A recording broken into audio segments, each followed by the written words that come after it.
What is happening, y'all? Cowboy here, and welcome to my starter guide for Wuchang Fallen Feathers.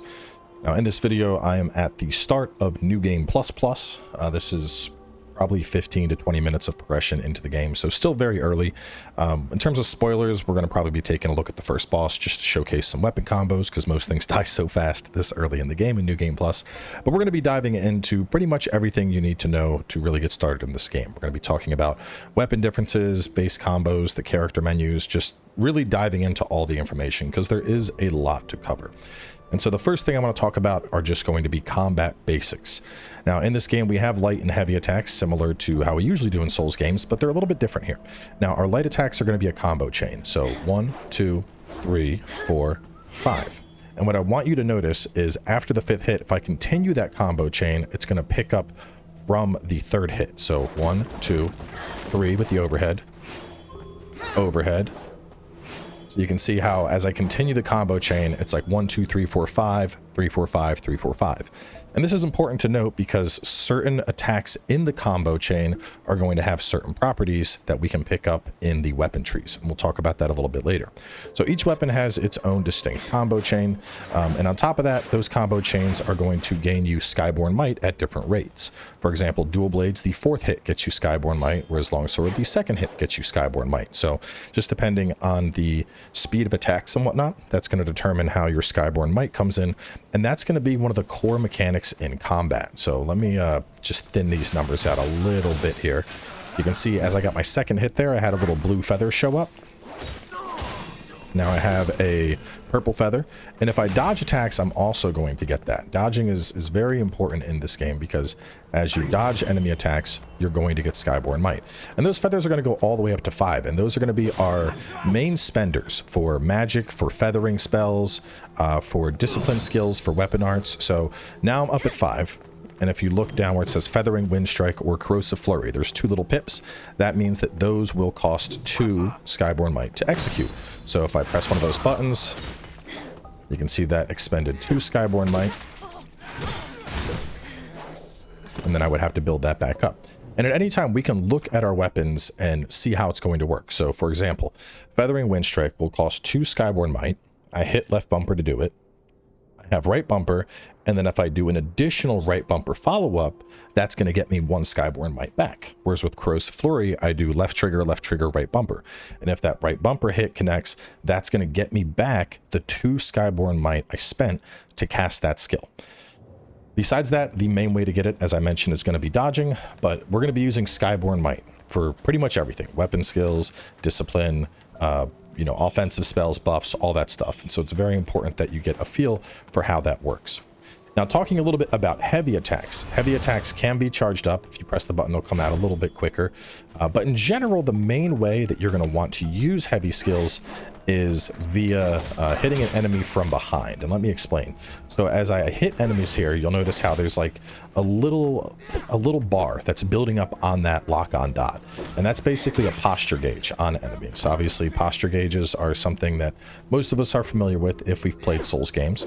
But as we fill up that posture gauge, we'll open the enemy up to an obliterate, which is this game's version of a critical or a visceral attack. And one of the best ways to do this is going to be a heavy attack from behind the enemy. So if I already have Skyborn Might, I can do the fast charge, and now they're open for an obliterate. And I can just hit R1, do that attack. I can do it from the front or the back, and it's always going to be big damage. Now, what about defensive options? Well, we've covered dodging, and dodging is going to be one of the main defensive options in the game. But depending on the weapon you run, certain weapons are going to have other defensive options also available. Axe, for example, Axe has block as a core part of the kit of the weapon. It can just, hold down left bumper and block attacks that are incoming. But not every weapon is going to have access to defensive options. For example, looking at dual blades, this particular pair of dual blades, the Twin Bandits, this has a block that I can do. And while it is considered a block, it's also more in line with like a deflect or a parry. So just to kind of show how that works, if I can actually time it right, you can see how it's going to take him off balance. And then if I go over to here and I look at it, I can see that I can do right bumper follow-ups with that block as well. So when he hits, you can see how it's going to transition into that attack that would have gained me Skyborn Might. In a similar fashion, the longsword tree actually has sword counter as a discipline skill. So this is something you can put on every longsword of the game.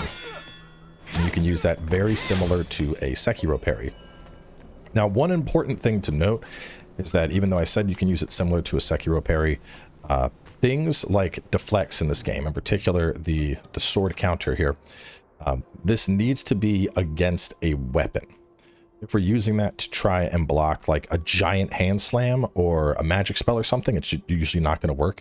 It's strictly intended as a deflect against enemies' weapons. You know, it's blocking the enemy's weapon at the perfect time, deflects the enemy's move fully.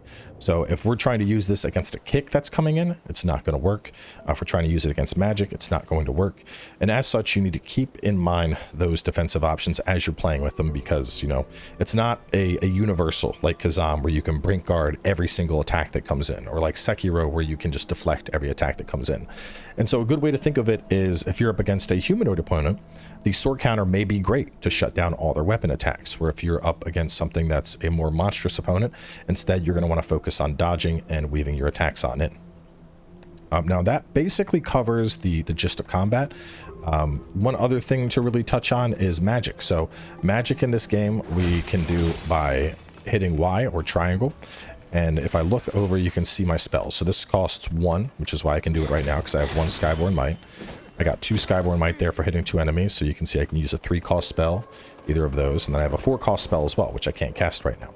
Now, in addition to the 4 spells, we can also cast them via a hotkey. So what I mean by this is when I hold down Y, I can see my spell list right there. And this also works for your quick bar items. If I hold down X, I can see the 4 items that I have on my item quick bar that I can use down there in the bottom right.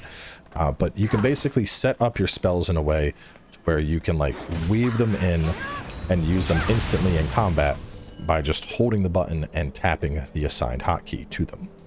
And different spells are going to have different effects just depending on what they are. So for example, this is a feathering type spell. It's going to scale with the feathering type stat. Going for something like this. This is going to be magic. As such, it'll scale with the magic stat. And then over here, we have something like this, which is classified as other. And other spells are usually more just buffs to your character. So as far as I can tell, I don't believe they have any scaling. I think it's just a static buff effect.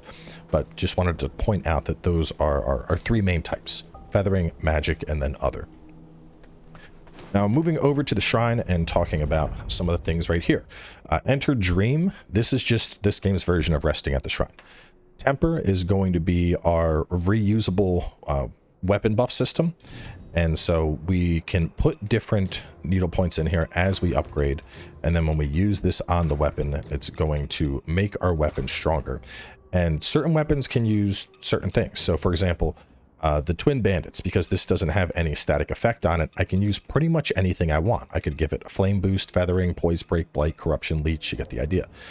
Going over to something like Flamebringer, though, you'll notice I can put flame on Flamebringer, but I can't put feathering, and I can't put poise break or blight or corruption or leech. And so the feathering system is really, really useful in that we can basically customize our playstyle and, you know, give ourselves a buff for a particular weapon. Let's see if I put that on. Now my swords have life leech and every attack is going to leech back some health, but it's also going to depend on the weapon's innate properties. So Flamebringer, even though it doesn't have fire damage as a baseline on it, it does have a baseline fire skill. And because of that, if we want to use this, we're going to have to use something that gives it fire. In a similar fashion, if I go to Serpent Fang, which has corruption as a baseline skill, we go over to Temper, and we go over to it. Let's see. Okay, wow, that one I can actually use anything on it, so I would be able to run leech with that. But like if a weapon has a dedicated fire skill, you can usually only temper it with fire. If it has a dedicated lightning skill, you can usually only temper it with lightning. So you're going to want to keep this in mind when you're selecting your temper. You want something that's going to go along with the weapons you have chosen. Moving on from there to Benediction.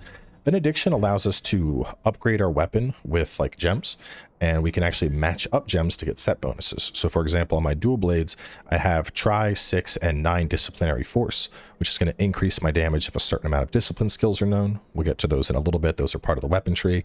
And then having all 3 of those, I get a 4th additional buff that's going to further increase my damage if I know 12 discipline skills.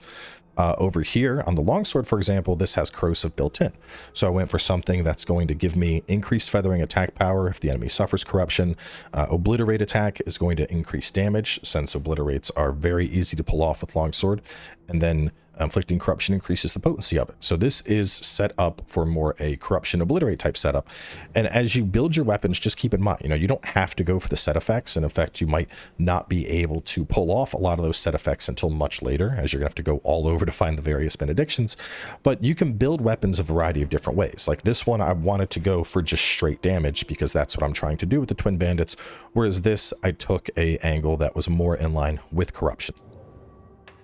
Moving on to Invoke, this is where we're going to talk about the madness system. Now you can see I'm currently at 43 out of 206. And if we look down at the bottom left, you can see the silhouette there. Just a little bit of it is red right now. And that represents the total amount of madness that I currently have. Now madness is a pretty interesting mechanic in this game. The idea is as you continue to kill humanoid opponents, your madness is going to increase. And then after it gets to a certain point, if you die, it's going to summon up your inner demon that you're going to have to fight off. Now, just to give an idea of how madness works, if I swing, I did 308 with that first attack, right?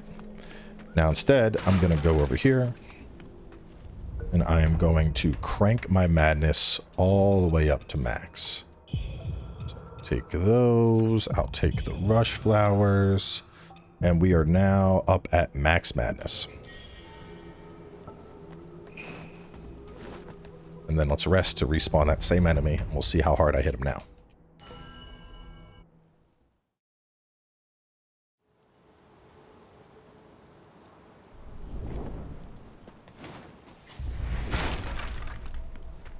Power has increased, but so has damage taken. You can see now I'm doing 365. Now, if I were to just sit here and die, you can see it's not like a huge damage increase, but, it is substantial. The higher your madness, the more damage you're going to deal. But when you die in this game, like most Souls-likes, you're going to drop your souls. In this game, it's known as Red Mercury.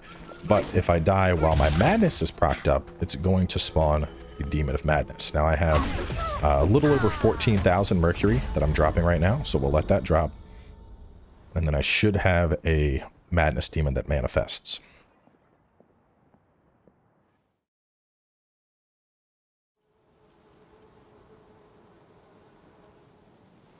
And Madness Demons are no joke, so I'm going to go ahead and on stuff. You can see right there, those are my souls, and as I approach them, now the Madness Demon has spawned up. Ooh, man, you hurt. Wow, and it already killed me. Okay, New Game Plus demons don't mess around.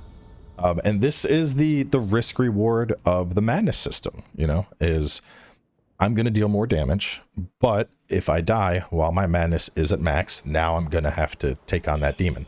Now, the interesting thing about this is I can also utilize that demon to my advantage in certain cases. And since the demon killed me, it's gone now, so I don't need to worry about it. But if I were to get the demon over here, let's let them, well, hang on, I need to get my madness up first. Get somewhere safe to get madness, because you can actually get your demon to fight other enemies that are in the world as well.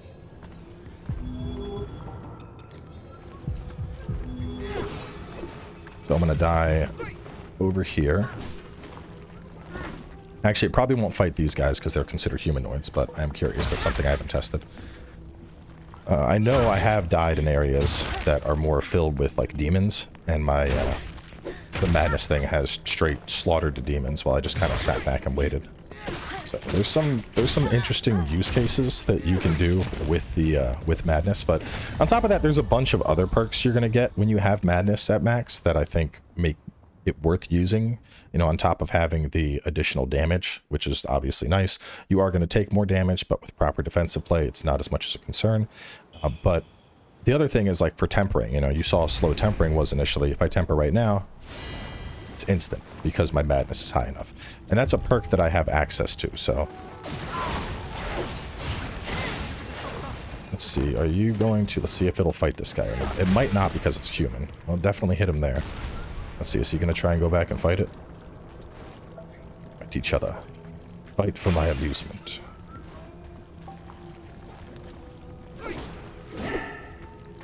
He wants to fight it. They are not interested, however.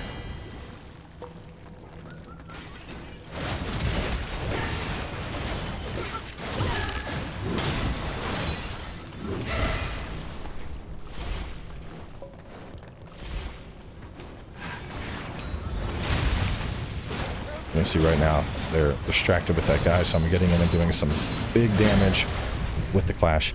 Madness retreats, I'm going to get a little reward for killing it. In some cases, this is going to be a tree upgrade. In other cases, it's going to be an item that can be used to reduce madness. But the point being, madness is like a give and take type system. So just keep that in mind as you're working with it. Warehouse is kind of self-explanatory. We deposit items, we withdraw items. And discipline is where we're going to customize our weapons. Now, talking about the weapons in particular, each weapon is going to have a built-in ability on that weapon. So for example, with Twin Bandits, it's going to be block. With Bitter Severance, it's Unbroken Onslaught. With Unequilibrium, it's Spinning Kick. With this, it's Lightning Conduit. You get the idea. And then on top of that, as we go through our weapon tree, which we'll look at real quick in the Impetus Repository, we can pick up skills. So over here is Blade Dance. Over here is Whirling Fury.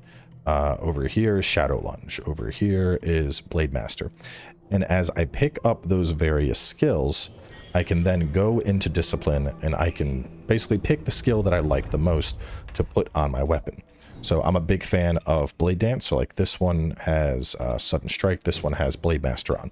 And you can basically just put whichever discipline skill you want on your weapon. And we're going to do that in the discipline menu. Moving on to the Impetus Repository. Actually got to get back 4 points that I accidentally spent. Or was it 3 points? 3 points. So it's very easy to just respec and pick up whatever you want in this game. Which actually, we're just going to do a full respec. So the nice thing is there are free respecs in this game. You know, this is going to reset 55 nodes. And what I want to point out most importantly here is that over here are my weapon upgrades.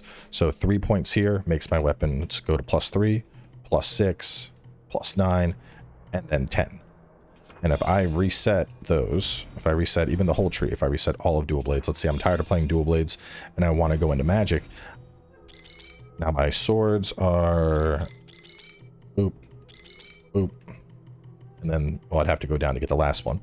But just doing that would have made my long swords, or my my one-handed swords, go up to +10. And so that's one of the most beautiful things about this game is as we go through our trees, we're going to be picking up our basic stat points. So in this case, you know, we're picking up perks for agility, but your weapon upgrades are also in these trees. And so as you pick up the perks in your trees, that's going to dictate how strong your weapons get, on top of just giving you the passive points that you can spend on various things. So just doing a quick respec here, picking up everything that we took away. This is definitely, I think, one of the coolest things about this game is it's very easy for you to just, you know, experiment around, try different builds, find something you like. If you don't like it, you just respec and you get all those points back. It's definitely a really cool system in regards to that. In terms of how many points you can expect on top of just getting a point every time you level, there are going to be certain enemies that you'll kill that'll just give you a static point. So right now I'm in New Game Plus. I think I'm close to like 250 points. So just to put things in perspective, this is enough to kind of max out the baseline tree, which this has like a lot of your healing upgrades and whatnot. So you're going to want to max that out. I have the full dual blade tree pretty much maxed out. I have most of the longsword tree maxed out. And then I've even had enough points to like go into axe and grab some passives and grab some stuff over in single sword as well. So you're going to have a ton of points to play with. And you know, initially you're going to, like for your first playthrough, you're going to focus on the main tree and one weapon at a time. But especially once you get into New Game Plus and levels start flying in, you're going to have so many points. Like I'm at the point now where I am just dumping points into the axe tree to give me more vitality and more stamina, because I have nothing else to put them on. While we're on the note of points and whatnot, let's talk about stat caps, because that is also relevant. In this game, for strength, agility, feathering, and magic, it's all very straightforward. Soft cap is 25, hard cap is 50. Taking your stuff past 50, you're going to see very minimal returns. So like one of the things I did is as I was leveling initially, stuff like this, I could put 3 points of agility here. I would pick that up. As I began to branch out into other trees, I stopped investing as much into those nodes because I was going to pick up agility points as I progressed, or I was going to get the 5 agility nodes or the 5 strength nodes or whatever the case is. Like this is a good example. You know, I don't need, because my strength, I'm already at, it'll be 53 strength, so I could reset that and just pick up 1. And then that puts me, I'm still at 51 strength, and that gave me 2 points, and that wasn't going to do pretty much anything for me. That was really giving me no benefit, so I'll pick up Poise Break, and why not? Let's go Feathering. Why not? We'll pick up Feathering. Talking about the tree in particular, there's a lot of stuff over on the left-hand side that I do want to call out. So we have our mana capacity and potency. This is like our Estus flask. So that is going to be in the tree. Some other stuff. We have conversion, steel resolve. These are going to be benefits when you have madness. Over here, we have more stuff that involve benefits of madness. This one's specifically for casting. And then biding time. If you're doing a magic type build, you're going to want that. And then we also have build up for various status effects over here. We have more for our flasks over here. Health Siphon while at 90% Magnus. The Final Strike of Weapon Light combo restores some health on hit. It's obviously nice to have. Going over here, we pick up Rapid Temperance. Above 50% Madness, we instantly temper. And then different tempers we can choose from. So Lightning, Corruption, Blight, Frostbite, Poise Break. Going down here, Fury of the Skyborn makes it so our Echo type spells are cheaper. Also gives us access to Arcane, Magic, Leech, and Feathering. And I really want to call out Leech, because if a weapon can use Leech, Leech is pretty cracked out. It's not going to increase your damage, but it gives you just insane health gain as you attack enemies. As we continue down, we have some more stuff giving us an extra charge of Temperance, as well as an additional Acupoint to put something else on Temperance, potentially increasing our buffs. Maddening Incense, as well as the Bow Blood. These come from actually killing the Madness Demons. And then, you know, so you're just going to progress down this tree. There's a lot of stuff going down this tree that's going to be really good. And at least on your first playthrough, you're going to want to focus on a core tree and then focus on a main weapon tree. So taking a look at Dual Blade, for example, this first one makes it so dual blade attacks can clash, which is going to be the main mechanic of dual blades. The idea of clash is we're able to attack straight through an enemy's attack and just completely mitigate the damage and shrug it off. Very anime in nature, very strong. My personal favorite skill to synergize with this is going to be over here, Blade Master. By doing this, it's going to give us a little bit of health back anytime we get a clash off, and on top of that, it increases our attack speed. So we're throwing out these attacks and just clashing that much more often. Very, very powerful. I think one of the most powerful setups in the game. Going over to one-handed sword for a little bit. The base of one-handed sword is going to be biding time. Basically, we get a stack anytime we're doing anything with one-handed sword, really. Dash attacks, weapon skills, magic, and then that biding time is going to steadily just convert over into Skyborn Might. So even if you don't plan on playing with single-handed sword, you could just pick up this 1 point and just have it on as your secondary weapon while you're running around and exploring, and passively generate Skyborn Might. And then switch to your main weapon when you're getting into combat, which is pretty cool. This tree is going to involve both feathering and magic. Magic more on the top half, feathering more on the bottom half, which are just two different forms of magic you can choose from. Obviously, we have our skills at the different 4 points. You can always see 1, 2, 3, 4. 1, 2, 3, 4. Actually, I need that point. I need to reset something to get that point. Got to have my 12 discipline points. There we go. Got it back. But yeah, for the longsword, I mean, there's not any one key skill that really stood out to me. Usually the innate skills on the longsword, which were a lot stronger, was what I was going for. But to be honest, it's more a weapon that you're using because of magic and feathering, not necessarily the weapon itself.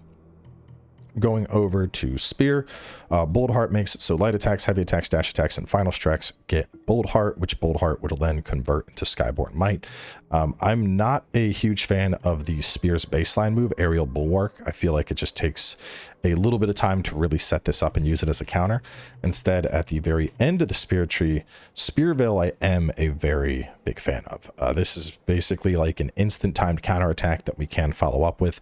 Very defensive. If you're playing Spear, I'd suggest kind of beelining for Spear Veil, because Spear has a very counterattack centric playstyle, and I think Spear Veil is just outright superior to Aerial Bulwark, even though Aerial Bulwark does grant you more Skyborn Might.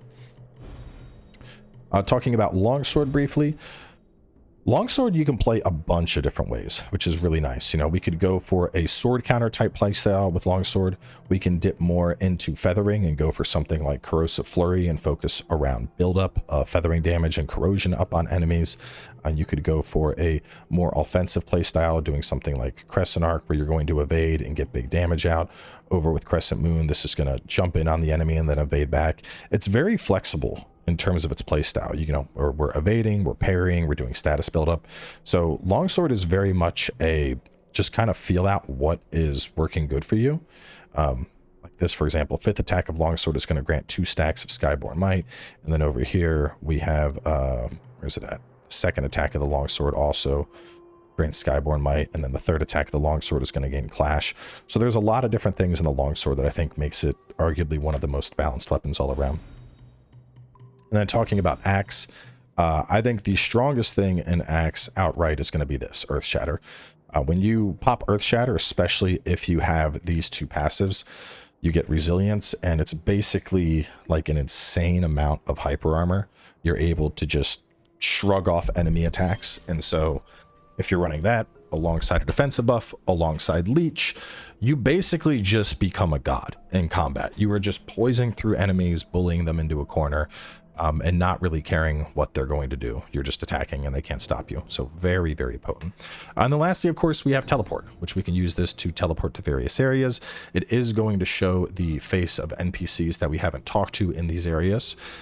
In general, as you progress, if you ever see a face, I'd suggest trying to find that person and speak to them, because if you don't, you could be at risk of missing out on an NPC questline.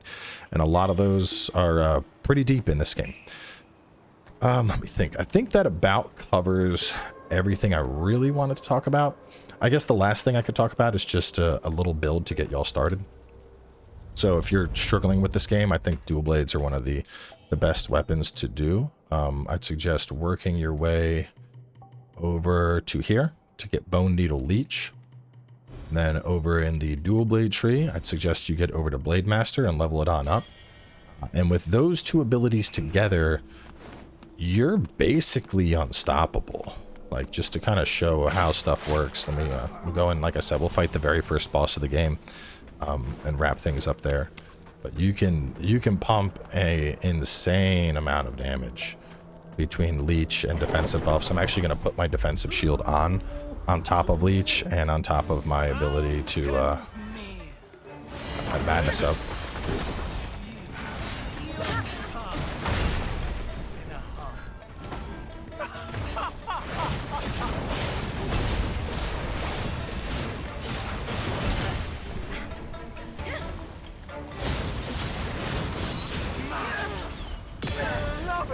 He did.